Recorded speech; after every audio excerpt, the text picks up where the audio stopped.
Okay, so I was taking some pictures from my past projects like the Reaper robot, the combat robot, which is right here, and also the sniper spaceship right here. And recently a buddy of mine gave me this little guy right here, and I noticed it works perfectly on the 1 to 20 scale. And so I decided to use it on the small carrier drone diorama. Now, some of its features are not exactly what I would do in a figure, and so I'm just gonna go ahead and remove some of it using my Dremel tool and some diamond plated bits.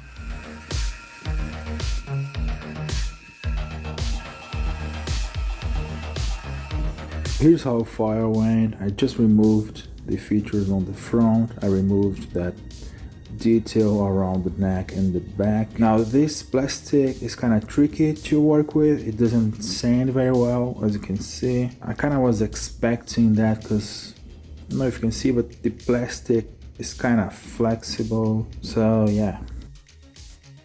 Then with a Sharpie, I kind of sketched the details of the clothes on the surface of the figure. And as you can see right here, I added a pin to the foot, to the bottom of the model, so it's easier to hold. Some of you might remember from the past episode, this right here is the flat cable from old IDE hard drives, very old stuff. And I'll use it to add some detail to the clothes. Right here I'm covering some artifacts on the surface of the figure with some putty. There's nothing too special about this putty. I know that it is used to cover imperfections on cars before painting. Next step was to remove a chunk of the head just so I can fit this bead right here that I used to create the helmet.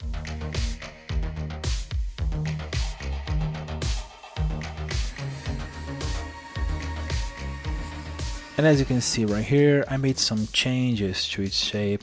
I basically made both sides flat so that I can add more epoxy putty to it to create the rest of the helmet. Now epoxy putty can really be kind of tricky to work with. I feel like it has a hard time adhering to most surfaces, including itself. But if you're patient enough and if you give it some time, I feel like it's a wonderful material. I love sculpting epoxy putty.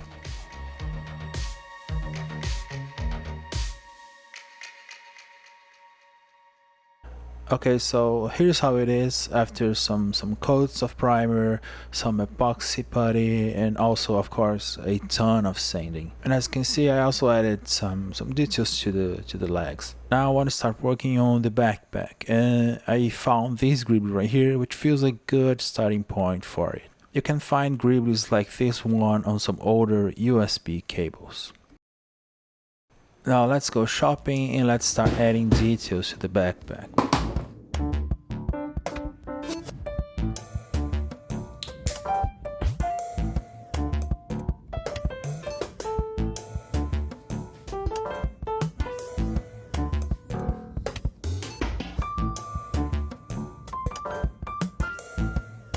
Right here I'm marking where I want the backpack strap to be, and this tiny piece right here from a headphone will be the detail that connects the strap to the backpack.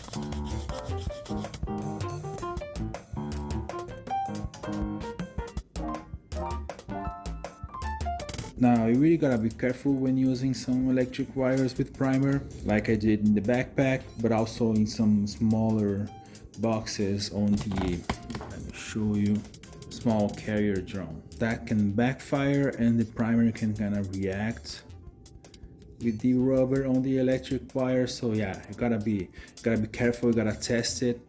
You don't wanna deal with some issues later on the painting process.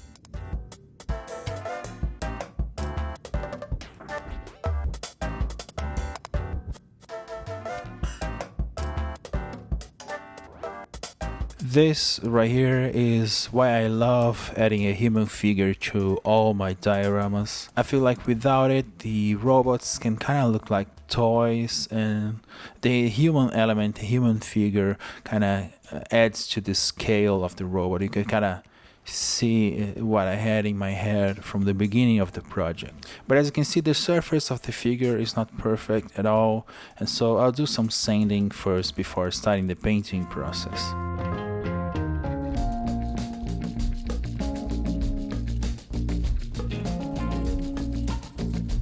Whenever I'm painting something, I avoid as much as I can using my airbrush because I feel like it's too much trouble. So I'll use some brushes for this project, but my brushes could really be in a better shape. That's for sure.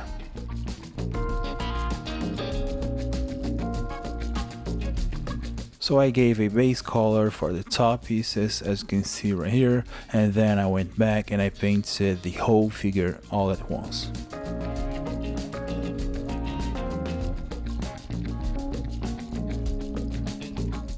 After a couple of hours work, this is the result. Next step is to apply a coat of matte varnish. This is what I did. As you can see, I also did some acrylic wash, and even though I think I'm not really skilled when it comes to painting, especially figures, I feel like I did a decent job in this one, and it looks amazing with the small Carrier drone.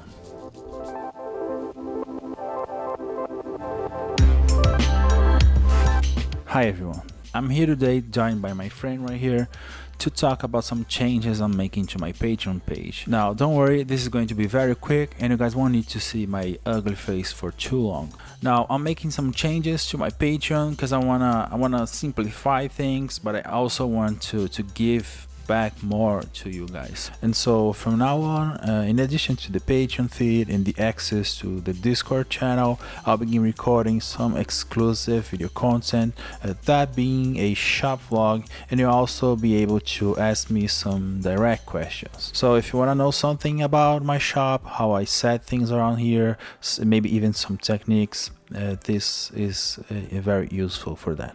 And of course, it also helps keeping the lights on around here. So yeah, if you want to support me, check the link on the description box. The first shop vlog episode is already up there. And if you watched this far in the video, thank you so much. And I'll talk to you guys in the next one.